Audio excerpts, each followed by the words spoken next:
প্রশ্নের উত্তর তো ভাই আমরা দিতে ওইখানে পারলাম কি না। হইতাছে? বলতে পারলাম না তো ভাই, কি হয়েছে এখানে? আরে ভাই আর বলবেন না, এই লোকটা আসছে আইসা আমাদেরকে 4টা প্রশ্ন করছে। যদি 4টা প্রশ্নের উত্তর দিতে পারি সে নাকি ইসলাম ধর্ম গ্রহণ করবে।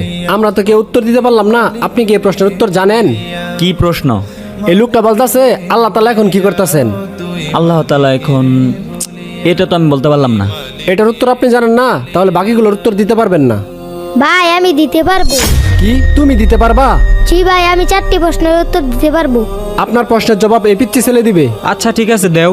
আচ্ছা, আমি যেহেতু প্রশ্নের জবাব দিব, আমি এখন শিক্ষক, আপনি আমার ছাত্র, আপনি চেয়ার থেকে উঠে আসেন। ঠিক আছে, যেহেতু প্রশ্নের উত্তর দিবা সেহেতু বসেই দাও। আপনার প্রথম প্রশ্ন কি? প্রথম প্রশ্ন হলো, আল্লাহ তাআলা এখন কি করছেন? আপনার মতো গর্দবকে চেয়ার থেকে নামিয়ে আমাকে আল্লাহ তাআলা বসিয়েছে। আপনার দ্বিতীয় প্রশ্ন কি? আল্লাহর আগে কে? আপনি 1 থেকে 10 পর্যন্ত গুনেন। 1 2 3 4 5 6 7 8 9 10। আবার 10 থেকে নিচ দিকে গুনে আসেন। 10 9 8 7 6 5 4 3 2 1 0। কি হলো, থেমে গেলেন কেন? শূন্যের আগে আর কি আছে, কি বলবো? সামান্য সংখ্যার আগে কি আছে এটা যদি বলতে না পারেন, তাহলে আল্লাহ তাআলার আগে কি আছে এটা আপনি কিভাবে বের করবেন? আপনার তৃতীয় প্রশ্ন কি বলেন?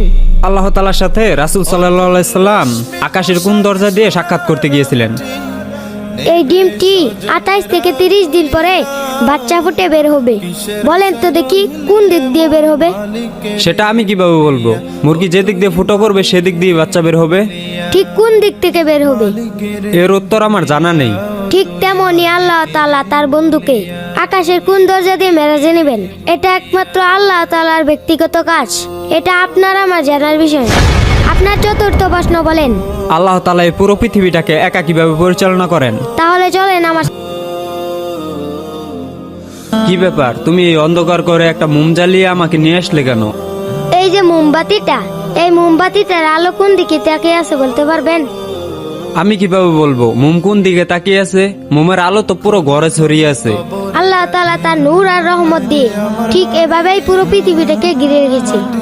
আল্লাহ তাআলা এভাবেই পুরো পৃথিবীটাকে একাই পরিচালনা করেন। আশা করি আপনি আপনার প্রশ্নগুলোর উত্তর পেয়ে গেছেন।